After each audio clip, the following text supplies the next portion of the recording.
క్లియర్‌గా నెడుమోరును సమంతను ఉద్దేశించి చేసింది. దాంట్లో అయితే డౌట్ లేదు. ఎందుకంటే ఆ అమ్మాయి చాలా సార్లు గూడా ఇలాగ కాంటెక్స్ట్‌ని బట్టి ఇండైరెక్ట్‌గా చేస్తుంటుంది. ఎందుకంటే లీగల్‌గా రేపొద్దున కమిట్ కాకూడదు. లీగల్‌గా ఏమన్నా కేస్ కాకుండా చూడాలంటే జనరల్‌గా వీళ్ళు ఇలా పెడుతుంటారు. చాలామంది ఇదే చేస్తుంటారు. కానీ అందరికి అర్థమయ్యే వాళ్ళకి అర్థమైపోతూనే ఉంటది. హ్మ్. సో, ఇది ఆ అమ్మాయి క్లెవర్‌గా లీగల్‌గా మనం ఎక్కడ ఇరుక్కోకూడదని చేసింది తప్ప, ఆమె క్లియర్‌గా అయితే సమంత మీదే చేసింది.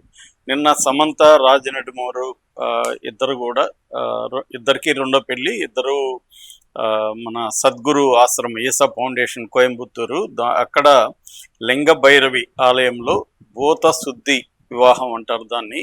అంటే దాని ఏదో ఒక యాగంలాగా జరిపి చిన్న ఇది జరిపి తంతు జరిపి వాళ్ళు పెళ్లి చేసుకున్నారు. చాలా సింపుల్గా చేసుకున్నారు. దాదాపు ఇరువైపులా ఒక 30 మంది మాత్రం వచ్చారని చెప్తున్నారు.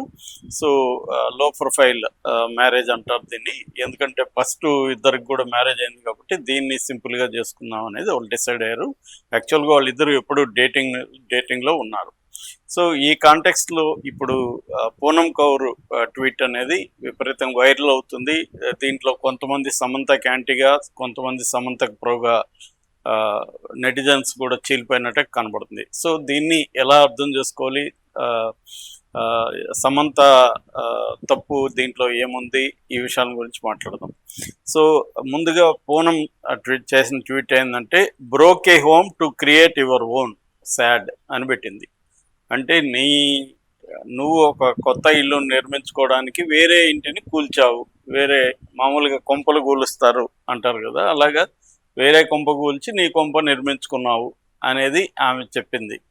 ఇక రెండోది, the empowered educated and narcissistic women who are glorified through paid PR campaign అని చెప్పింది.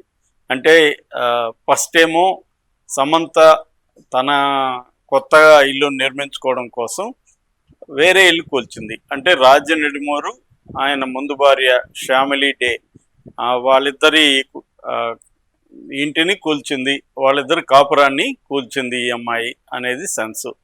సో ముందుగా దీని గురించి మాట్లాడదాం. అంటే ఇప్పుడు చాలాసార్లు ఏమవుతుందంటే, భార్యాభర్త విడిపోయి భర్త వేరే అమ్మాయి లవ్లో పడితే భర్తను నిందించకుండా ఆ అమ్మాయిని నిందించడం అనేది మన పితృస్వామిక సమాజంలో ఎప్పటి నుంచో ఉన్నదే.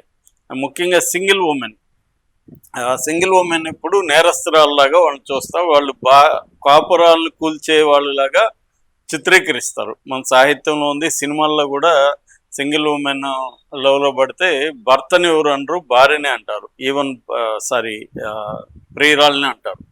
సో ఈవెన్ భార్య కూడా తన భర్త మంచోడు కానీ ఆమె వల్ల పడిపోయాడు, ఆమె నా భర్తను వల్ల వేసుకుంది అన్న యాంగిల్లో ఈమెనే నిందిస్తాడు. ఇది ఎప్పటి నుంచో ఉండేది. ఇదే స్వభావంతోనే పూనం కౌర్ కూడా చేసినట్టుగా మనకు అర్థమవుతుంది. నిజానికి ఈ పెళ్లిలో రాజ నెడుమోరు ఆల్రెడీ శ్యామిలీ డేకి 2022లోనే విడాకులు ఇచ్చారు. విడాకులు ఇచ్చిన తర్వాత అతనికి తనకి ఇష్టం వచ్చిన స్త్రీని వివాహం చేసుకునే అన్ని రకాల హక్కులు లీగల్గా ఉన్నాయి.